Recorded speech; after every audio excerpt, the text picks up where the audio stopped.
Xbox has 23 creative first-party studios, and we're probably gonna know a lot more about these games, later. So we're gonna go over Bethesda, ID Software, Doom Wade's Quake, plus ID Tech. Bethesda as a whole, we have Elder Scrolls and stuff, ZeniMax, Elder Scrolls platform. They also have Fallout and Starfield, was also developing as well. World's best talent for RPG development. You know, oh yeah, that's gonna piss off those Square Enix tards, basically those people. Okay, when you tell them that, the new Garbage Final Fantasy games, which are not real RPGs, that are not as good as the original Final Fantasy games, not really.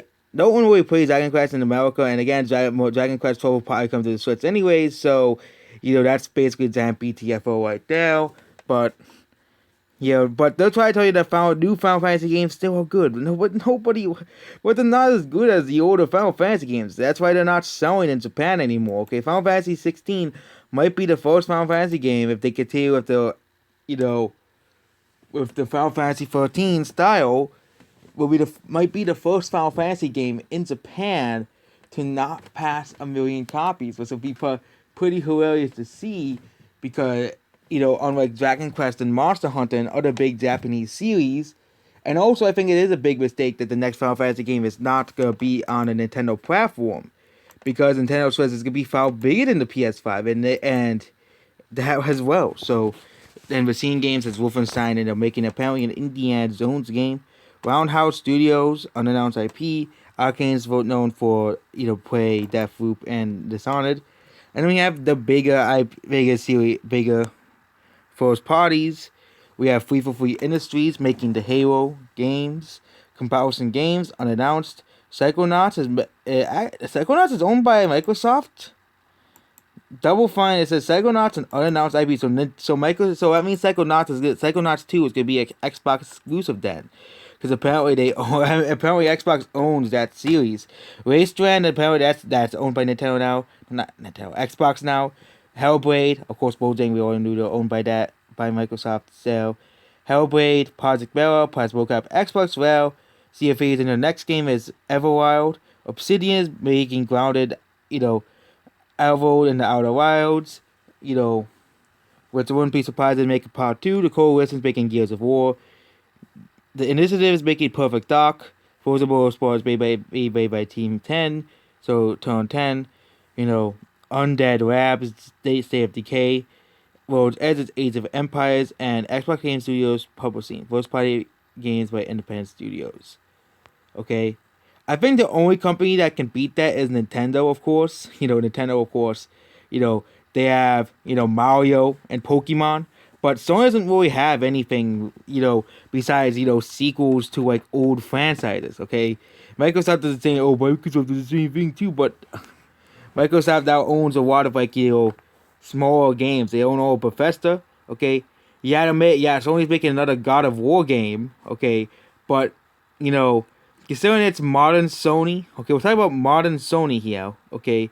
It's probably gonna be low. It's because it's modern Sony. Okay, modern Sony is not the Sony people grew up with on the PS2 and PS3. Modern Sony will put up garbage like The Last of Us Part 2. The critics will of course say it's a masterpiece, but nobody else likes it. Okay?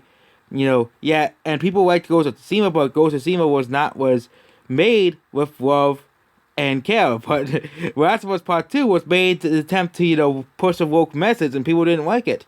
Or if God of War Ragnarok was the same thing, or Horizon Forbidden West. You never know of modern Sony. And of course, Microsoft could do the same thing as well with the games, but they don't really do it as much as Sony. It's the same thing with Sony's movie company as well. You gotta remember Sony, look at the movies that Sony published in 2019. Okay, look at the short movies. Man Bracket and Nastor was one of the movies they pushed out.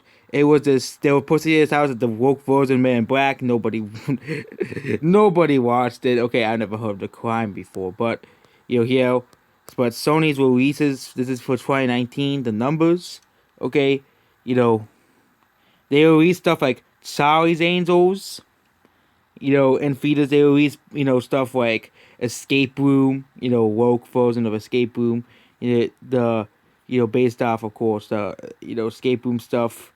Daryl Smith Bauer, Charlie's Angels. Okay, you really think of course Sony makes a lot of non-woke things like Spider-Man and stuff, and Jumanji and Once Upon a Time in Hollywood, but most of the woke projects are not really successful. Man, Back to the National is only fourth. This is a franchise that goes like $100 million every entry, but Man Back to the National could barely muster up 80 million. And we all know Sony was the one that made Ghostbusters 2016, the female Ghostbusters movie that nobody liked. Okay, nobody liked the female Ghostbusters movie. No one liked it. Okay, and we go to 2020. Really no movies in 2020. So there, and 2021. There's really no movies for Sony. There, but wouldn't be surprised once the years go back. Sony starts putting out like these woke movies, and also Sony's also making the woke Cinderella movie too that they're putting on Amazon now because no one was gonna watch it anyways. As well. So that's basically it. Goodbye.